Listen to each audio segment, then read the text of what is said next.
There is a conversation sitting in your chest right now. You know the one. You have been rehearsing it in the shower, running it through your mind at midnight, drafting it mentally 100 times. And every day you avoid it, the cost goes up. Not linearly, exponentially. Silence is not peace. Silence is delayed conflict with compound interest. The longer you wait, the more resentment accumulates, the more assumptions calcify, and the more secondary issues pile on, until the eventual conversation is not about one thing anymore. It is about everything. Today, we are going to talk about how to pay that bill before it bankrupts the relationship. I am Prashant Nagpal. This is the Better Daily podcast. Let us get into it. In diagnostic radiology, we have a specific category of finding I think is uniquely instructive for life. We call it a stable but significant finding. It is not actively threatening the patient right now. Their symptoms are minimal or absent. But if left unaddressed over months or years, it will become dangerous. A mild coronary stenosis, a small but growing pulmonary nodule, an aortic aneurysm below the intervention threshold but above the threshold for concern. The temptation with these is to say, let us watch it, follow up in 6 months. And sometimes that is the right clinical decision. But sometimes watch and wait is just a medical euphemism for avoiding a harder conversation with the patient about lifestyle, with the referring physician about more aggressive management, with yourself about whether surveillance is genuinely the best medicine or just the most comfortable one. I have done the same thing in my personal and professional life. I have told myself that timing is not right. It will probably resolve on its own. My personal favorite, I do not want to make it a bigger deal than it is. These are the lies we tell ourselves to justify avoidance. The thing never resolves on its own. It grows quietly in the dark, like every unaddressed pathology. Here is what I have learned, and it took me too long. The conversations you avoid to protect a relationship are precisely the conversations that relationship needs to survive. Brene Brown's research on vulnerability, built over 20 years of qualitative data, shows that willingness to have difficult conversations is one of the strongest predictors of relationship quality in personal and professional contexts. Not comfort with conflict, not enjoyment, willingness. The people who rank highest in relational trust are not the ones who avoid hard things. They are the ones who engage them with clarity and care. Epictetus taught a framework I find immensely practical. Separate what happened from the story you are telling yourself about what happened. This single distinction dissolves 90% of the anxiety around hard conversations. Most of the dread is not about the facts. It is about our interpretation of the facts. They do not respect me. They will get defensive. This will ruin everything. Those are narratives. They are not data. When you walk in armed with narratives instead of observations, you are not having a conversation. You are prosecuting a case you already decided. The conversation tax operates like this. Every week you delay, 3 things happen simultaneously. Emotional weight increases, you carry it longer, it gets heavier.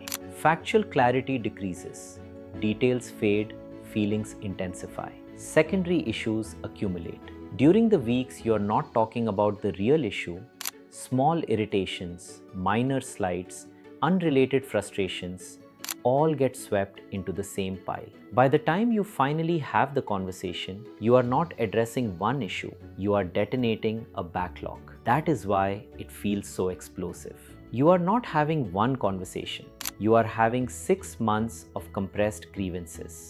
The fix is not a burst of courage, it is a system. I use 2 tools. The 48-hour rule. When something bothers me enough that I think about it more than twice, I have 48 hours to address it. Not in anger, not in the heat of the moment. After processing, after separating the facts from the narrative, but within 48 hours, the conversation happens. This prevents accumulation. It keeps the backlog at 0. Every conversation is about one thing, the actual thing, not a compressed archive of resentments. The clarity script. Before any hard conversation, I write down 3 things. What I observed factually with no interpretation. Not you were dismissive, that is interpretation. In Tuesday's meeting, when I raised the scheduling concern, the response was, we will deal with that later, and we moved on. That is observation. How it affected me, my experience, not what I think they intended. I hesitated to raise issues in the next meeting, and what I need going forward, not a demand, a request. I need us to have a process for following up on concerns raised in meetings, even if we cannot address them in the moment. Observation, impact, need. That structure keeps the conversation clean. It removes the accusatory tone that triggers defensiveness. It gives the other person something concrete to work with. Here is your application. Move 1. Identify the conversation. You know which one it is right now. Name it. Write down the 3 components. What you observed, how it affected you, what you need. Move 2. Set the 48-hour clock. Not 48 hours from someday, from right now. Send the text that says, I would like to talk about something. When is a good time this week? That message alone will relieve more pressure than you expect because it converts abstract dread into a concrete plan. Move 3. Lead with connection, not correction. The first 30 seconds set the tone for everything. Do not start with the complaint. Start with what you value. I care about this relationship, which is why I want to address something rather than let it sit. Connection first, then clarity. Here is the clinical frame that matters most. In radiology, we have a responsibility called the critical result notification. When I find something on a scan that is acutely dangerous, I do not wait for the referring physician to read the report at their convenience. I pick up the phone and I call immediately, even if it is uncomfortable, even if I have to deliver news nobody wants to hear. I do not delay because the timing is inconvenient. I do not postpone because the recipient might react badly. I call because the cost of delay to the patient is irreversible harm. The same principle applies to your relationships. When you see something critical, something causing real damage, the cost of delay is measured in trust erosion, in resentment accumulation, in the slow calcification of distance between 2 people who care about each other but have stopped saying the hard things. Pick up the phone, have the conversation. The temporary discomfort of honesty is always less expensive than the permanent damage of silence. George Bernard Shaw wrote that the single biggest problem in communication is the illusion that it has taken place. Silence between 2 people is not communication. It is the absence of it. And in that absence, assumptions fill the space. Assumptions that are almost always worse than the truth. I am Prashant Nagpal.